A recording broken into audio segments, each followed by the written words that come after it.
So quick definition. We say that a function is continuous on an interval if it is continuous at every point on the interval.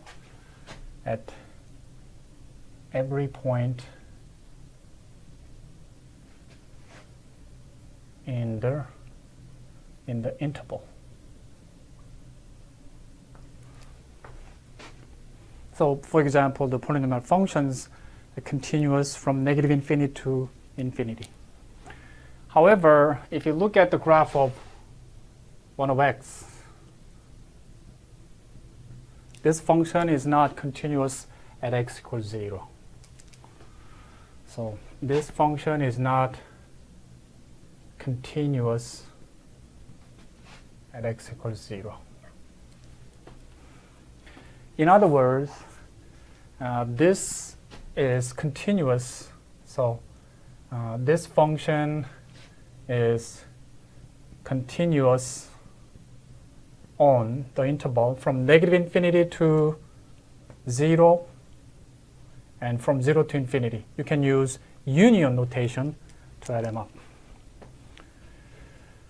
So in general, if you have rational functions f of g, rational functions are continuous whenever it is defined. In other words, whenever this expression makes sense, this function is continuous. So this function is continuous everywhere but the point x equals 0 where this expression doesn't make sense. The denominator becomes 0. So this function is continuous on its domain.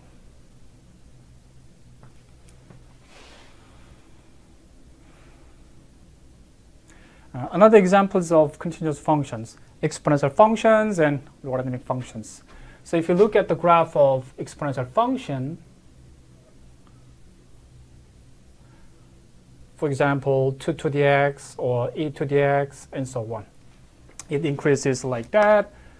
Whenever your base is smaller than 1,